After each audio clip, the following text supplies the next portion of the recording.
Okay, I'm laying in bed right now, sick, and I decided to watch Tyra Banks' show, which I don't get to watch that often, but something said turn it on. And on her show was Fatima from, I think it was Cycle 10 of Top Model, and she disclosed that she went through female circumcision at age 7. And for those of you that don't know what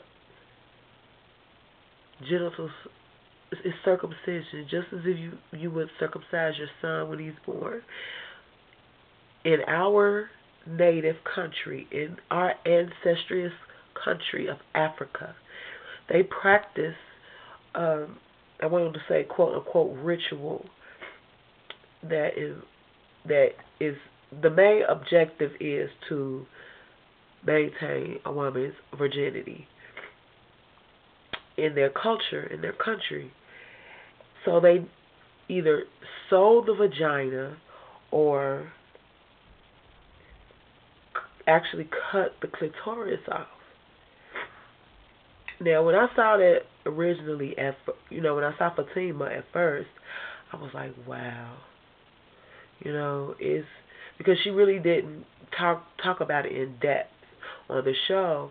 So my initial reaction was, wow, it's super. That's like crazy. Like you must have been in some kind of weird tribe or something. But back to today, as I'm watching Tyra's talk show, another young lady from a city in Senegal. She's from Senegal.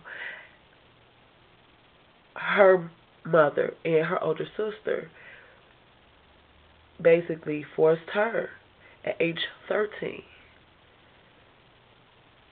to be cut, to have her clitoris cut.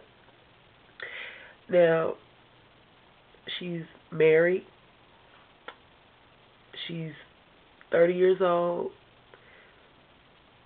and still dealing naturally with the physicality of it, of not having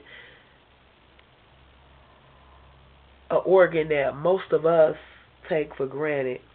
She doesn't have that organ, just the physicality of the pain and everything, and the actual circumcision. But mentally, that I'm just sitting here imagining as a African American female and as a mother, I cannot fathom.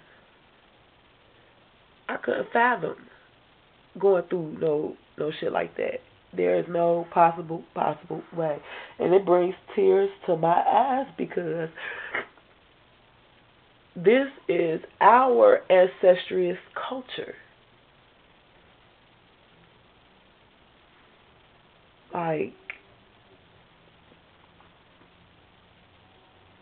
this shit is sad. It really, really is. It really made me want to respect myself more. It really, really did. It made me want to respect myself much more. I and other women,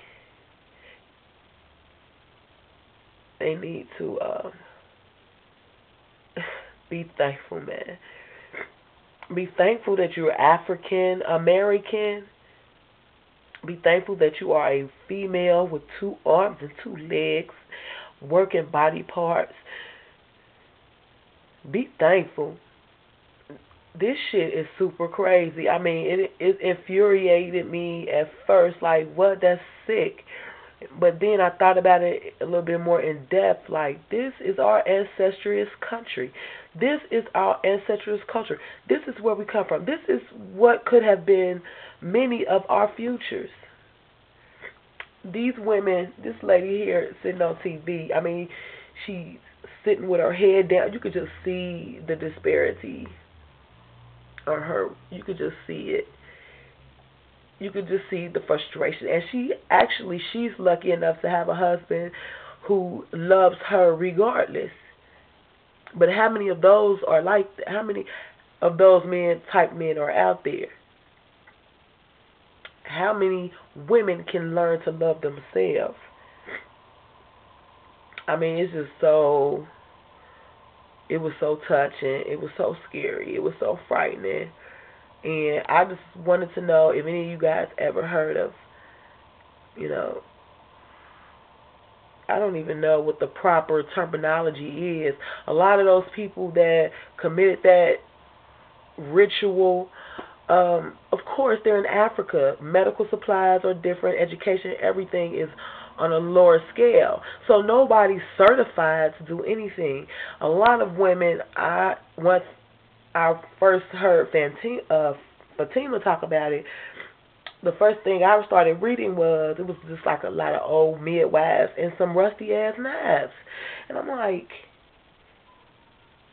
that's how you stop your child from having sex? I mean, it don't make sense. And I just wanted to, I had to. I mean,